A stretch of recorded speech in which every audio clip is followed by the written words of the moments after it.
आप देखे होंगे कि ये लाइट्स जो है ना, इसके साथ अगर एक डिमर लगा दिया जाए, आप किसी भी बल्ब के साथ एक 1000 वॉट बल्ब हो या 500 वॉट्स बल्ब हो, उसके साथ एक डिमर लगा दीजिए। डिमर को अब जैसे जैसे डिम करोगे उतनी बड़ी लाइट एकदम छोटा सा हो जाएगा, है ना।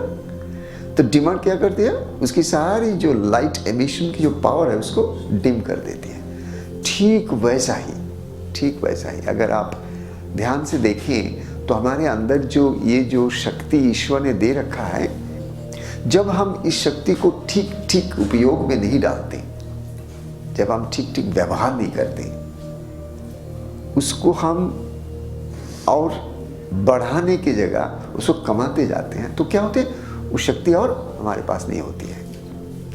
तो ये जो गायत्री मंत्र का या ओमकार का या कोई भी अच्छे मंत्र हो, इससे हम क्या करते हैं, इससे हम जो शक्ति हमने खो बैठे हैं, सारे दिन हमारी जो दिनचर्या है उसमें हम ऐसी बात बोलते बोलते हमारी शक्ति तो खो दे रहे हैं, जिसको हम कहते हैं डिप्लीट होना।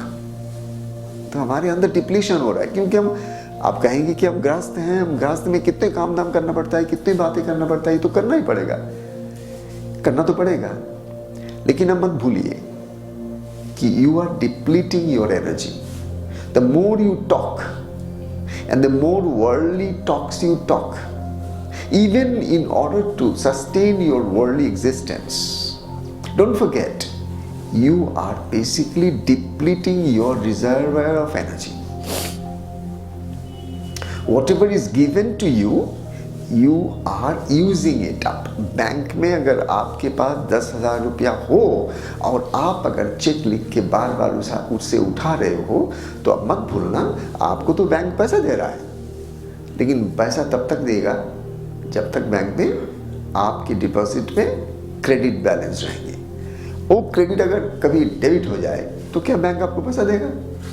नहीं देगा। ठीक वैसा ही हम भी हमारे ये जीवन में रहते रहते हम क्या करते हैं, we start using up our past balance. हमने जो अच्छे अच्छे काम करके आए हैं पिछले जीवन में, हमने कहीं किसी साधु संतों से मिले थे, उनके साथ बैठ के थोड़ा सत्संग किए थे, कुछ सीखे थे, कुछ प्रैक्टिस किए थे, थोड़ा दान दक्षिणा किए थे या वहाँ, किसी के दुख के समय उसके जाके पास सहारा दिए थे। ये सब आपके पुण्य कर्म है, और सारे पुण्य कर्म जो है वो सब गांठ है आपका, आप साथ लाए हो उसको, उसी के आधार पर आपका बैंक बैलेंस बनी है। आपकी सारी क्रेडिट बैलेंस केवल एक ही एक आधार पर है, आपने पूर्व जीवन में कितना कमा के उस बैंक बैलेंस बना के उसके एक भाग लेके आप जन्म लिए हो। जिस भाग को लेके आप जन्म लिए हो उस भाग को प्रारब्ध कहते हैं। और सारी बैंक बैलेंस ने हमने जन्मों तक जितना कमाया उसको संचित कहते हैं। टोटलिटी में जितने कर्म है उसको क्या कहते हैं? संचित। और जिस भाग को लेके शरीर बनती है उस भाग को हम प्रारब्ध कहते हैं। उस प्रारब्ध में सुख भी लिखा होता है, दुख भी लिखा होता है, उसमें पूरी स्क्रिप्टेड है, सब स्क्रिप्ट किया गया है। आपकी प्रारब्ध में पूरी स्क्रिप्टिंग है कि आपके किस चैप्टर में कितने सुख लिखा हुआ है, किस चैप्टर में कैसे कैसे दुख लिखा हुआ है, ये दुख कैसे कैसे घटनाओं के वजह से आपको होगा, ये सारी डिस्क्रिप्शन वहां पर है। और these are all pre determined.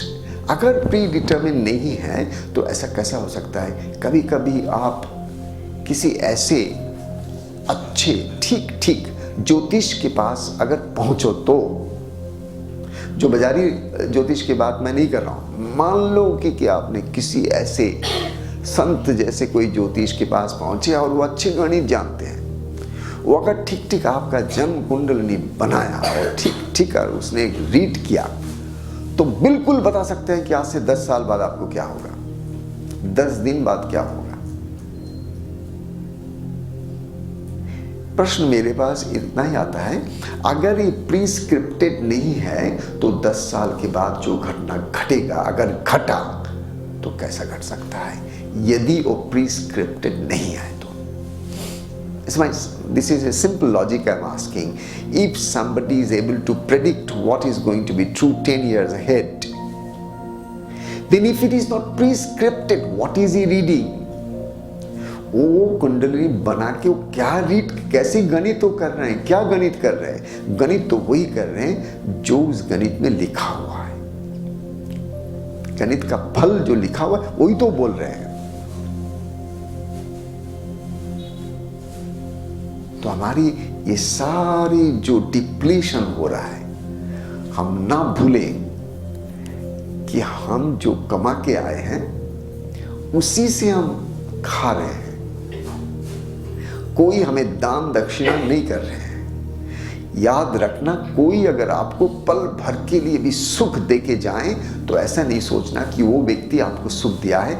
ये सोचना कि आपने कहीं ना कहीं वो सुख कमाया, ये व्यक्ति केवल निमित्त हुआ वो पैसा आप तक पहुंचाने के लिए, इससे बाकी कुछ नहीं है।